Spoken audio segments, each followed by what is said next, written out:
Donc le titre pour aujourd'hui, c'est « Le pasteur, un généraliste ». Comme je l'ai déjà partagé avec vous dans plusieurs fois, je considère que quelque part, nous sommes tous appelés à être des pasteurs et des conseillers les uns pour les autres. Donc, ça peut aider quelqu'un qui est vraiment sans un appel de Dieu pour ce ministère.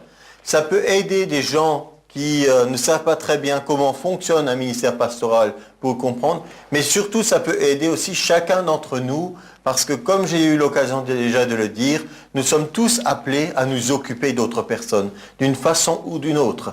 Une maman est en quelque sorte aussi la pasteur de son foyer quand elle s'occupe de ses enfants, qu'elle donne des soins. Le papa est aussi un peu le pasteur du foyer parce qu'il est devant Dieu aussi le responsable spirituel de ce qui se passe dans sa maison. Donc, ne fonctionnons pas, ne raisonnons pas en petits carrés, boîtes, où on dit, voilà, ça c'est pour lui, ça ne m'intéresse pas, etc. Non, soyons ouverts et attentifs de voir tout ce qui peut se passer. On a vu dans toute une série qu'on a appelée l'Éternel est mon berger pour qu'on puisse réaliser que Dieu a ce rôle auprès de nous. Il s'occupe de nous. On est à la fois son troupeau, mais on est plus que ça. Le berger développe une relation avec son troupeau qui est, quand une de ses bêtes est blessée ou on voit les passions qui sont déchaînées dans notre pays parce qu'on y réintroduit des prédateurs comme des loups, des ours, etc., ben les bergers, ils ne sont pas très heureux de ça. Et on comprend que ce qui se passe avec cette situation, c'est pas juste une question comptable de combien de moutons j'ai perdu et est-ce qu'on va m'indemniser. On comprend que c'est plus que ça. Le berger donne des soins, il veut les protéger, il veut les nourrir, il les voit grandir, se développer. Et donc, ce qui existe, comme on dit, dans l'usage des hommes, bien plus, ça existe entre Dieu et son Église, nous qui sommes sa famille. Il est notre berger, il veut prendre soin de nous, il voudrait que ça aille bien pour nous. On a vu le psaume 23, il restaure notre âme, il agit au niveau de notre âme. On a vu qu'on a besoin du conseil de Dieu, on a besoin que notre intelligence soit renouvelée, qu'on ait une nouvelle façon de voir certaines choses, parce que ce qu'on hérite de nos parents, tout n'est pas mauvais, mais certaines choses ne sont que des traditions. On fait comme ça parce qu'on a toujours fait comme ça. Mais quelque part, à un moment, ça a démarré. Il faut voir pourquoi. On a vu aussi que le ministère pastoral, si on veut vraiment aider les autres, c'est aussi quelque chose de surnaturel qui se passe dans notre vie. Parce que des fois, avec nos bons conseils, vous avez déjà aidé quelqu'un à se sortir d'une dépression, par exemple. Vous ne pouvez pas juste lui tapoter sur l'épaule en disant « t'en fais pas, tout ira bien ». Ou le secouer un peu, allez, ressaisis-toi. Non, des fois, il y a des choses qui sont plus profondes, plus difficiles, et donc il faut quelque chose de surnaturel. Rappelez-vous que si on est tombé dans un trou, par exemple, si une deuxième personne tombe aussi, ben, c'est pas celle qui est avec vous dans la situation qui peut vous aider. Il faut qu'il y ait une aide qui vienne de l'extérieur. Quelqu'un qui ne soit pas tombé, qui puisse vous en sortir. Donc ça, c'est un peu l'image de Dieu que des fois, on veut s'entraider les uns les autres, mais il nous faut vraiment la miséricorde de Dieu. D'accord? La miséricorde de Dieu, la définition, c'est la corde que Dieu nous lance dans notre misère. Alors on peut s'accrocher à cette corde et peut nous en sortir. Et donc aujourd'hui, je voudrais qu'on puisse, avec des analogies, réfléchir sur ce sujet que le pasteur, c'est un généraliste. Vous aussi, souvent dans votre vie, vous êtes des généralistes. J'ai déjà pris l'exemple de la maman au foyer. La maman au foyer n'est pas forcément infirmière. Il se peut que la maman ait aussi une formation d'infirmière, mais ce n'est pas une règle générale. Et donc, mais par contre, il arrive souvent que dans les petits bobos de la famille, elle soit obligée de faire un pansement, de donner des médicaments aux enfants qui sont malades, etc. Donc, elle fait un peu office de généraliste, mais elle n'est pas forcément spécialisée. Comprenez la différence? De la même façon, il peut arriver qu'il y ait un habit qui soit déchiré ou abîmé et qu'on puisse faire un peu de couture, réparer. Je sais que ça se fait de moins en moins. Maintenant, on est dans une civilisation où plus souvent, on jette pour aller vite, on rachète du neuf, mais il arrivait encore du temps de nos mamans qu'on faisait beaucoup de reprisage, de couture, de réparation d'habits. Et donc, mais ça ne veut pas dire que pour autant, elle soit une couturière. Donc, il se peut que dans certaines de vos professions, entre guillemets, que vous avez dans votre famille, vous soyez amené à toucher à toutes sortes de choses, mais vous n'êtes pas un spécialiste. D'accord? Une couturière professionnelle sera peut-être mieux que la personne qui répare. Et de la même façon, bon, pour le papa, il y a plutôt d'autres tâches qui lui incombent dans la maison de réparation. Ça peut être de la plomberie ou du bricolage ou d'autres choses comme ça. Mais ça ne veut pas dire non plus qu'il a les capacités d'un plombier professionnel. Et donc, de la même façon, pour nous, en tant que chrétiens maintenant, ou que ceux qui s'occupent de donner des soins aux autres, nous sommes tous concernés par l'état de l'âme de chacun d'entre nous. N'est-ce pas vrai? Si vous dites que vous n'êtes pas concerné, on va voir que il y a déjà quelqu'un dans la Bible qui a dit ça. Il a dit, suis-je le gardien de mon frère? Mais c'était Caïn qui a déclaré cela. Mais nous sommes tous concernés. Dieu veut qu'on s'occupe les uns des autres, qu'on prenne soin. Parce que alors nous arriverons dans une situation où les gens peuvent être vraiment surpris. Nous sommes dans un monde d'individualisme, d'égoïsme, ça vous le savez. Chacun essaie de tirer au maximum les avantages qu'il peut trouver partout, de profiter des autres, d'abuser. Et donc nous sommes amenés à manifester le royaume de Dieu sur terre. Et c'est justement l'inverse du monde. On prend soin les uns des autres, on est là pour manifester de l'amour. Et qu'est-ce qu'on fait surtout? On veut faire du bien à l'âme. L'âme, c'est le siège de nos émotions, de notre intellect, de notre volonté. L'âme, en grec, c'est psyché, qui nous a donné tout ce qui est psychologue, psy, d'accord? Donc, vous comprenez maintenant, ma démarche, c'est de dire que nous sommes appelés par Dieu à nous occuper de notre âme et de l'âme de ceux qui sont autour de nous, mais nous ne sommes pas des psychologues, d'accord? On est des généralistes. On fait les choses qu'on sait faire, qu'on apprend au travers de la parole de Dieu. Mais on n'est pas des spécialistes. On n'a pas fait des études pour ça et on ne va pas pousser très loin certaines techniques. Mais nous avons pourtant un rôle à jouer. Alors, j'ai déjà fait une allusion. Caïn a fait cette déclaration, « Suis-je le gardien de mon frère ?» C'est dans Genèse 4 au verset 9. Cette histoire nous raconte comment les deux frères se sont disputés, comment l'un a fait une offrande qui était agréable à Dieu, l'autre a fait une offrande qui n'a pas été acceptée. Et donc, Dieu n'a pas rejeté Caïn immédiatement. Il n'a juste pas accepté la façon dont Caïn a apporté son offrande. Et il lui a parlé. Il n'a pas dit « Toi, je te rejette, je veux plus de toi ». Si vous regardez dans le détail, l'histoire de Caïn, c'était vraiment Dieu lui dit, mais attention, tu es en danger maintenant. Tu es sur le point de commettre des choses, le péché se couche à ta porte. Il n'était pas encore en train de faire le mal. Et Dieu l'a averti, il lui dit, attention, domine sur lui, ne te laisse pas avoir. Mais il s'est quand même fait avoir, il a cédé, il a laissé au travers de ses sentiments négatifs, la haine se développer envers son frère et finalement l'a tué. Mais Jésus a dit que celui qui parle mal de son frère est déjà un meurtrier. Parce qu'il sait que ça commence dans les pensées, ensuite ça se développe au niveau de la parole, et après de la parole jusqu'aux actes, il n'y a qu'un pas. Donc il faut qu'on soit conscient qu'on s'engage dans une voie. Soit on est en train de faire du bien et de bénir, ou alors on est en train de se laisser entraîner déjà à maudire et faire du mal. Il n'y a pas une espèce de zone neutre. Moi je suis neutre et je ne suis pas affecté par ce qui se passe. Vous affectez le monde dans lequel vous vivez, soit en bien, soit en mal. Et donc nous sommes appelés à être les gardiens les uns des autres. Mais quand je dis gardien, ce n'est pas comme gardien de prison. Hein. Et quelque chose que nous avons bien besoin de réaliser en tant que chrétiens, nous ne sommes pas le policier du corps de Christ.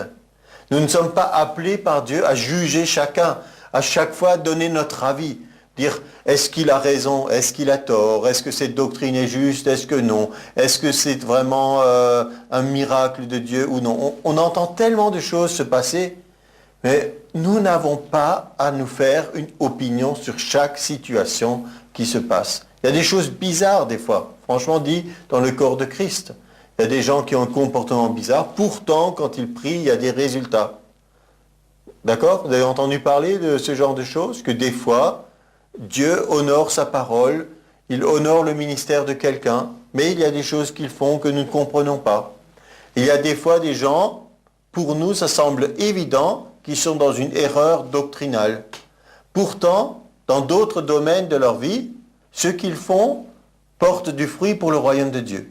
Donc moi, je voudrais vous engager de plus en plus à ne pas essayer d'être le juge ou le policier de tout ce qui se fait dans le corps de Christ. Ce que vous devez, c'est juger ce qui entre en vous. Qu'est-ce que vous allez laisser entrer en vous? Les paroles qu'on vous dit, est-ce que vous allez les accepter ou non? Et donc, il y a besoin de réaliser que de certaines choses, nous ne devons pas nous en occuper. Comme dans Jean 21, on peut lire cela, parce que c'est un peu l'idée souvent que nous avons en nous, que nous développons, de devoir toujours savoir qu'est-ce qui se passe avec tout le monde. Après la résurrection de Jésus, donc, il a été auprès de Pierre. On va lire à partir du verset 15. Après qu'ils eurent mangé, Jésus dit à Simon-Pierre, « Simon, fils de Jonas, m'aimes-tu plus que ne m'aiment ceux-ci » Il répondit, « Oui, Seigneur, tu sais que je t'aime. » Jésus lui dit, « Paie mes agneaux. » Il lui dit une seconde fois, « Simon, fils de Jonas, m'aimes-tu » Pierre lui répondit, « Oui, Seigneur, tu sais que je t'aime. » Jésus lui dit, « Paie mes brebis. » Il lui dit pour une troisième fois, « Simon, fils de Jonas, m'aimes-tu » Pierre fut attristé de ce qu'il lui avait dit pour la troisième fois, « M'aimes-tu » Il lui répondit, « Seigneur, tu sais toutes choses, tu sais que je t'aime. » Jésus lui dit, « Paie mes brebis. » Nous savons, et nous avons entendu par les évangiles, qu'à un moment donné, Pierre qui avait déclaré, « Même si tout le monde t'abandonne, moi jamais je ne t'abandonnerai. » Jésus lui a dit, « Avant que le coq ne chante 2 fois, tu m'auras déjà trahi 3 fois. » Dans la même nuit, il avait trahi 3 fois Jésus, disant, « Je ne le connais pas. » À ce moment-là, on peut voir ici, dans notre sujet, de ce qui se passe dans notre âme, Pierre se sentit très misérable à ce moment-là. Il dit, moi j'avais fait des déclarations, j'avais dit je ne le trahirai jamais, voilà dans quel état je suis. Il n'avait plus confiance en lui. Jésus vient à lui pose 3 fois cette question. Quand il lui avait posé la 3e fois, il a certainement fait le rapprochement avec le fait qu'il avait trahi 3 fois. Et Jésus voulait lui dire par là qu'il lui refaisait confiance, qu'il le restaurait dans sa fonction, qu'il pouvait de nouveau s'occuper des autres. Parce que quand vous n'avez plus confiance en vous, comment vous voulez prendre soin des autres? Donc c'est quand même quelque chose de très important que vous commenciez à acquérir une confiance de ce que Dieu va faire au travers de vous. Vous êtes une personne de valeur. Je ne dis pas ça pour que vous soyez maintenant très orgueilleux en disant « moi je suis comme quelqu'un d'extraordinaire ». Vous êtes extraordinaire parce que Dieu vous a choisi, parce qu'il vous fait confiance, parce qu'il veut agir au travers de votre vie. Vous êtes extraordinaire d'avoir cette capacité de voir le miracle de Dieu se manifester en vous. Et de la même façon, on peut dire que le Seigneur prend souvent des personnes qui étaient vraiment nulles aux yeux du monde. Il dit, je prends les choses viles, celles qu'on rejette, celles qu'on méprise. Il a pris l'apôtre Paul au moment de l'appel, c'est un meurtrier. Quelqu'un aurait dit, mais jamais ça peut devenir un leader de l'Église. Il les a pourchassés, il les a maltraités, il les a jetés en prison. Mais Dieu l'a transformé. Et ici, on peut dire, mais Pierre, c'était quelque part un fanfaron. Moi, je suis le meilleur de tous. Jamais, moi, je ne trahirai, même si les autres trahissent. Et quand il a échoué, Jésus lui dit ici, je te refais confiance, vas-y. Donc à ce moment-là, il est de nouveau devenu capable de s'occuper des autres. En vérité, je te le dis, on continue, quand tu étais plus jeune, tu te saignais toi-même, tu allais où tu voulais, mais quand tu seras vieux, tu étendras tes mains, un autre te ceindra et te mènera où tu ne voudras pas aller. Il disait cela pour indiquer par quelle mort Pierre glorifierait Dieu. Et ayant ainsi parlé, il lui dit, suis-moi. Donc là, Jésus lui annonce déjà qu'il connaîtrait un jour une mort de martyr. Lui avait dit, j'irai jusqu'à la mort pour toi. Eh bien, il a effectivement eu l'occasion de faire ce sacrifice de sa vie en tant que témoin de Jésus. Mais ce qui était le plus important, c'est de réaliser qu'il y a un moment de la jeunesse spirituelle, on veut agir pour Dieu avec notre zèle, on veut faire tout pour Dieu. Et Jésus dit, un moment, tu étais jeune, tu allais où tu voulais. Mais quand tu seras vieux, quand tu auras pris de l'âge, on peut dire spirituellement aussi, tu commences à te laisser conduire et un autre te conduit. Même dans des choses que tu n'aurais pas voulu. Mais Paul aussi, il disait à un moment, même si je dois aller à Jérusalem pour y être tué, je suis prêt à le faire. Il y a un moment où notre propre vie a moins d'importance à nos yeux que de faire la volonté de Dieu. Et c'est là qu'on expérimente cette parole bizarre de Jésus. Il a dit, celui qui perdra sa vie la gagnera. Et celui qui essaie de la conserver, il va la perdre. Donc des fois, quand on essaie de conserver des choses, finalement, on n'arrive pas à se saisir des nouvelles choses que Dieu a prévues pour nous. Donc il y a besoin de se laisser faire pour ça. Et voilà que Pierre se retourne, il vit après eux, le disciple que Jésus aimait, c'est comme ça que l'apôtre Jean se nommait lui-même. Il se décrivait comme le disciple que Jésus aimait. Il avait réalisé quelque chose de l'amour de Jésus pour lui. Celui qui, pendant le souper, s'était penché sur la poitrine de Jésus, lui avait dit, « Seigneur, qui est celui qui te livre ?» En le voyant, Pierre dit à Jésus, « Et à celui-ci, Seigneur, que lui arrivera-t-il » Jésus lui dit, « Si je veux qu'il demeure jusqu'à ce que je vienne, que t'importe, toi, suis-moi. » Là-dessus, le bruit courut parmi les frères que ce disciple ne mourrait point. Cependant, Jésus n'avait pas dit à Pierre qu'il ne mourrait point, mais si je veux qu'il demeure jusqu'à ce que je vienne, que t'importe. Et c'est ce disciple qui rend témoignage de ces choses, c'est Jean. Mais l'important pour nous, c'est de voir que maintenant qu'il est restauré dans sa fonction, maintenant qu'il a sa mission qui lui est confiée, Pierre se pose des questions. Mais et lui, qu'est-ce qui lui arrivera? Et donc il y a des situations où la réponse est simple, ne vous en occupez pas. Ce n'est pas à vous de tout savoir sur ce qui concerne la vie des autres. Il y a des choses qu'il nous faut simplement respecter. C'est qu'ils ont leur cheminement, ils ont leur choix qu'ils font, et des fois, il ne faut tout simplement pas s'en occuper. Donc apprenez à discerner quel est le champ dans lequel Dieu vous amène à travailler. Quel est votre troupeau, entre guillemets? Quelles sont les personnes envers lesquelles vous êtes appelés à avoir ce ministère de pastoral, de soins, de conseils? Vous avez déjà remarqué qu'il y a des gens qui ne sont pas intéressés par vos conseils? Des fois, vous voyez une situation, vous avez envie de vous en mêler, mais on vous fait bien comprendre que ça ne les intéresse pas. Et quelqu'un m'a même dit, c'était encore un sujet de discussion et de réflexion, il a dit, Jésus n'a jamais dit quelque chose à quelqu'un, à moins que la personne ne vienne demander, etc. Donc moi, je ne pense pas, parce que le Seigneur est là pour nous instruire, pour nous montrer le chemin.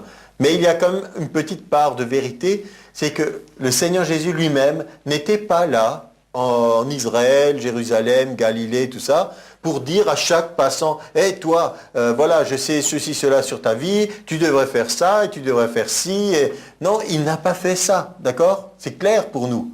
Mais il y a des situations particulières où il était amené à conseiller, à parler directement, où il s'adresse à une personne. Des fois, il se détourne. Des fois, il nous est dit, il parlait à des milliers, et l'instant d'après, il se tourne vers ses disciples et dit, et vous, voilà, je vous dis que...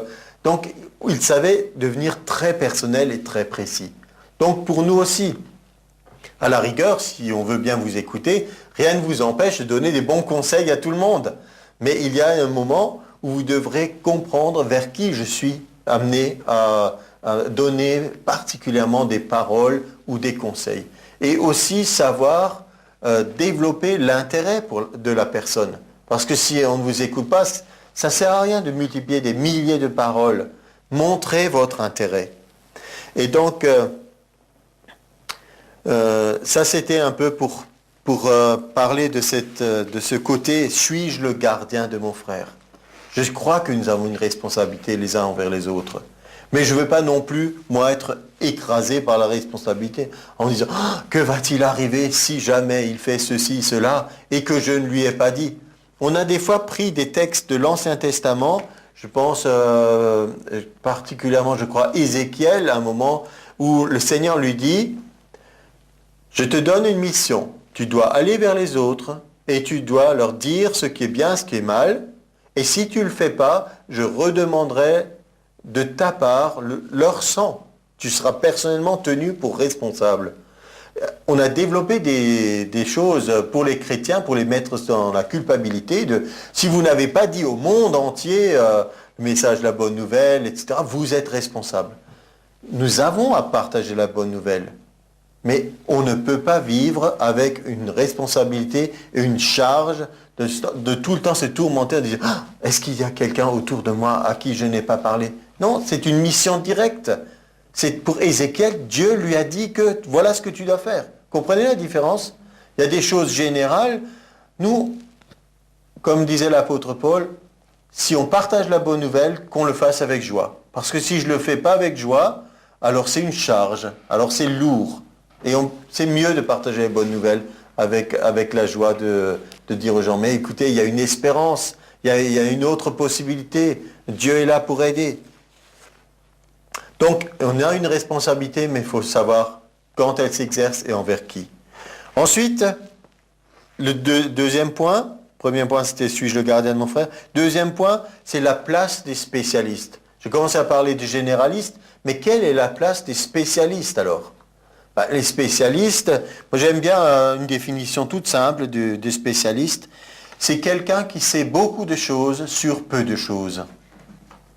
Parce que si vous voulez bien connaître un sujet, vous allez peut-être énormément étudier ce sujet, mais ça, comme vous ne pouvez pas tout savoir et tout apprendre, ça va vous obliger à laisser d'autres choses de côté.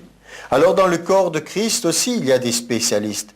Des fois, il y a d'autres ministères que le ministère pastoral qui peuvent s'exprimer. Et donc là, il faut qu'on ait aussi la bonne attitude. Par exemple, s'il y a quelqu'un qui a un ministère d'enseignant, quelqu'un qui est un docteur de la parole, ce n'est pas quelqu'un qui sait tout sur tous les sujets bibliques, sur tous les thèmes. Il peut vous faire des séminaires pendant des heures et des heures. Souvent, on remarquera que les docteurs de la parole, qui sont un des ministères énumérés dans Éphésiens 4, ils sont spécialisés sur quelques thèmes. Vous allez parler avec eux, il y a toujours des thèmes qui vont revenir. C'est des sujets qu'ils ont particulièrement bien reçus de Dieu et qu'ils sont capables de retransmettre. Mais ce qui fait que si vous étiez amené maintenant à voyager avec un ministère itinérant, qui serait maintenant un enseignant, au bout d'un moment, moi je dis vous seriez peut-être lassé. Parce qu'il irait dans telle ville et il ferait son séminaire. Ensuite, il va dans l'église suivante et il refait encore le même séminaire. Et puis il va ailleurs et il fait encore le même séminaire. Ce qui fait que lorsque vous l'écoutez à un séminaire ou chez vous dans notre église locale, vous dites « Ah, c'est merveilleux, c'est fantastique, tout ce qu'il sait, toutes ces révélations. » Et dans chaque verset de la Bible, il trouve encore des choses qu'on n'avait jamais vues. Mais quand vous le suivez de ville en ville, vous avez peut-être remarqué que « Ah oui, mais quand même, il y a des choses dont on aurait besoin d'entendre, d'apprendre, et il n'en parle jamais. » Vous voyez ce que je veux dire? Vous voyez l'illustration? De la même façon, le prophète, c'est formidable quand le ministère du prophète se manifeste dans l'Église. Il y a des révélations, il y a des directions, il reçoit une vision de Dieu. Et des fois même, il y a des choses très personnelles où il a par révélation, il sait exactement ce qu'il vous faut dans votre vie. Et donc, toutes ces choses extraordinaires, on est content quand elles se passent. Mais le prophète ne doit pas devenir la voyante chez les chrétiens. D'accord? Les gens du monde veulent des raccourcis. Au lieu de construire leur vie, ils veulent vite que quelqu'un leur dise voilà ce qui va se passer pour vous, etc. Et pour nous, le prophète doit avoir sa place, mais il n'a pas tout le temps des révélations. Les prophètes dans la Bible, certains, on n'entend pas qu'ils aient eu grand-chose. On appelle certains les petits prophètes, parce qu'ils ont juste, leur livre a juste 2-3 pages. Mais des fois, ils avaient juste une révélation ou un moment où Dieu leur a parlé. Donc, pour les prophètes aussi, ça ne veut pas dire qu'il y a tous les jours, ils ont plein de révélations et n'importe qui peut venir chez eux en consultation et il leur dit tout ce qui s'est passé dans leur vie. Mais il y a des manifestations du Saint-Esprit et c'est très bien qu'il y ait tous ces spécialistes. L'évangéliste est aussi un spécialiste. On admire ce qui se passe, la puissance de Dieu se manifeste. des gens comme Reinhard Bonke ou Benin, tout le monde tombe par terre sous la puissance de Dieu, des gens sont guéris. Mais quand ces gens partent, des fois, des gens, pasteurs locaux, etc., s'occupent après des gens qui ne sont pas guéris, parce que ça arrive aussi. D'accord? Et nous, on entend les témoignages de tout ce que Dieu a fait au travers de leur ministère, et c'est merveilleux, mais il y a aussi des gens qui n'ont pas reçu, des gens qui n'ont pas été touchés par Dieu à ce moment-là. Donc, tous ces ministères sont utiles pour le perfectionnement des saints, chacun à sa place, mais il ne faut pas dire « Oh, si seulement, par exemple, le pasteur était comme ça », ou si seulement on avait tel type de ministère, tout serait merveilleux, tout serait réglé, on aurait le réveil, toute la ville se convertirait. Chaque chose a sa place. C'est comme si vous prenez, pour les enfants, des fois ils sont invités, il y a une fête d'anniversaire. Ils sont invités chez un petit camarade, et s'ils ne gardaient que cet aspect de la fête, ils diraient « Mais chez ces gens-là, c'est formidable, on y mange des gâteaux, on fait la fête, on peut boire des boissons sucrées autant qu'on veut, et à la maison, papa et maman, ils restreignent, etc., nous obligent à manger des légumes, ça serait un petit peu la même chose.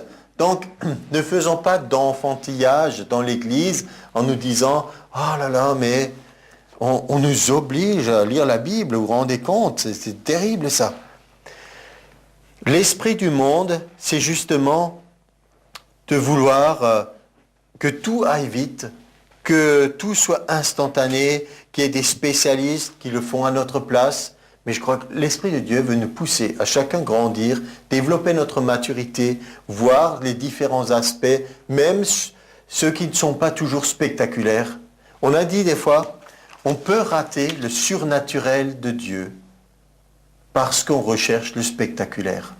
Nous aimons tous quand Dieu se manifeste, quand il agit, quand on dit « voilà, tout le monde voit que c'était Dieu ».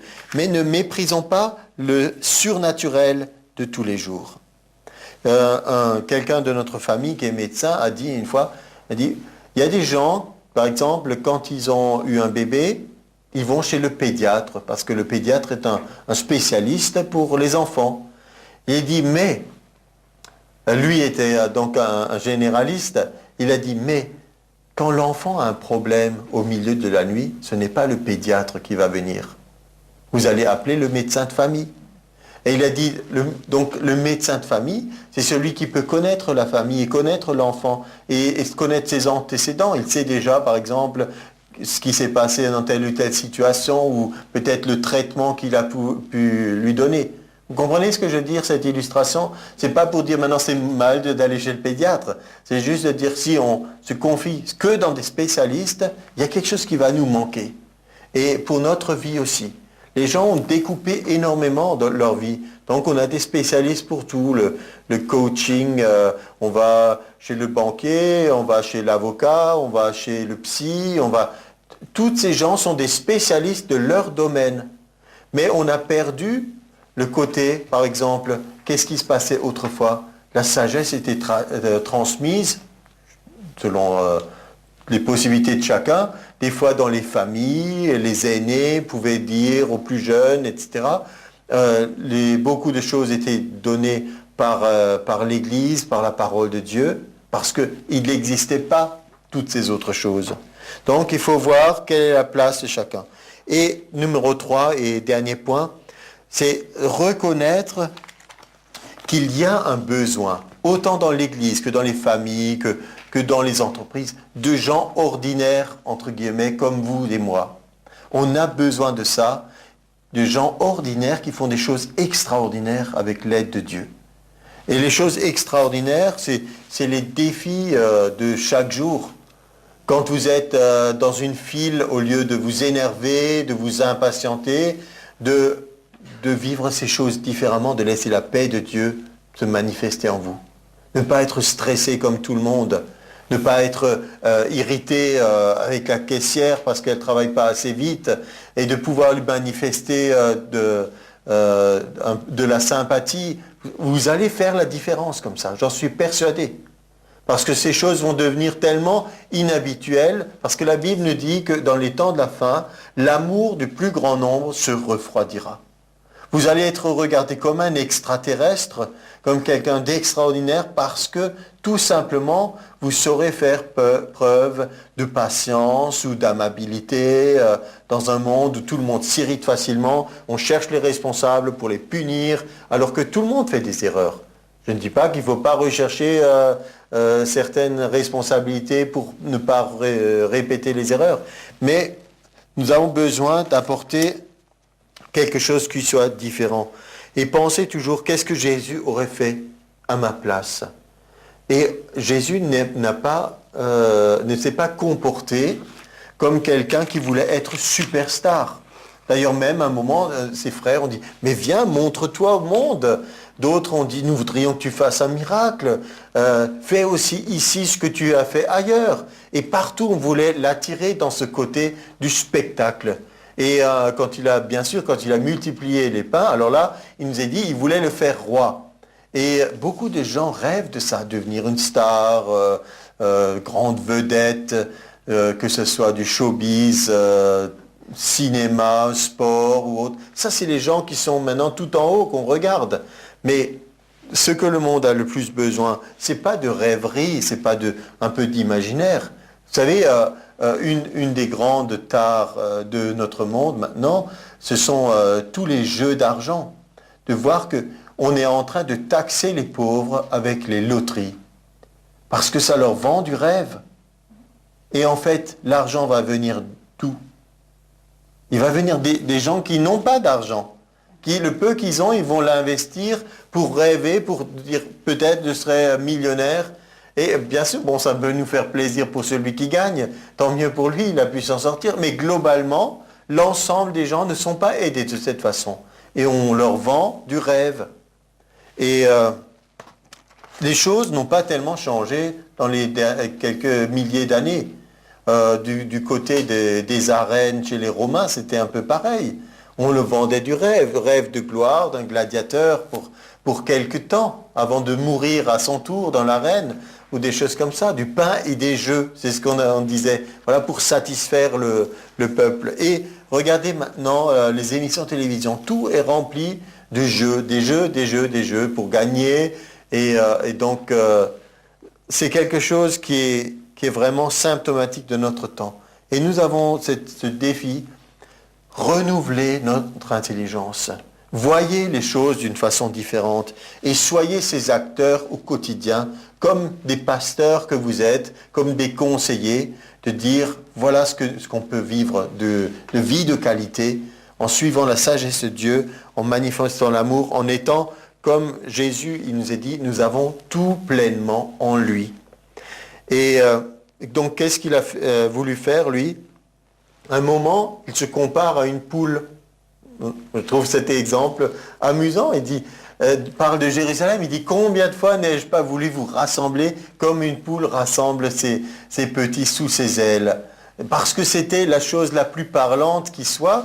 Et peut-être j'ai déjà cité, mais je suis toujours étonné de voir tout ce qui existe dans le monde animal. Et en particulier, il y a une espèce d'oiseau que j'avais une fois vu quelque part, et il dit, si jamais il y a le feu, la mère reste assise sur ses œufs et se laisse brûler, elle ne bougera pas pour protéger ses petits qui sont en dessous. Vous imaginez? Et donc, il nous est dit, tel il est, tel Jésus est, et tel il se manifeste, tel nous sommes aussi dans ce monde. Nous sommes appelés à être comme lui. Et donc, manifester ce besoin que les gens ont. Donc, qu'est-ce qu'on a dit? Au niveau de leur âme, de leurs émotions, de leur intellect, de leur volonté. Alors, qu'est-ce qu'on peut leur dire?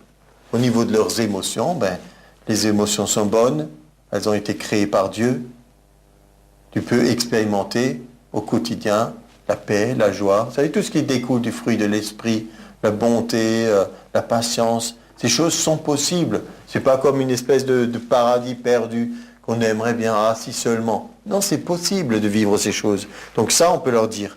Au niveau de l'intellect, quand les gens commencent à vous dire, voilà, tout le monde doit faire comme ça, vous savez que vous pouvez penser autrement. Peut-être il y a une autre voie, peut-être que Dieu a prévu quelque chose qui est totalement différent, qui pourrait surprendre des gens. Et donc, et ce que je n'accepte pas non plus, c'est quand les gens disent on n'a pas le choix. Au niveau de l'âme, il y a aussi la volonté. Dieu nous a donné une volonté, une capacité de choisir. Et donc nous pouvons aussi faire de bons choix. D'accord? Amen. On termine avec cela en disant que c'est merveilleux de réaliser que nous sommes un peu comme Pierre ce matin. Jésus nous dit aussi, paix mes brebis. Il nous fait confiance. Alors remercions-le pour cette confiance et agissons pour faire du bien autour de nous. Et nous allons remarquer que ça nous fera du bien aussi pour nous.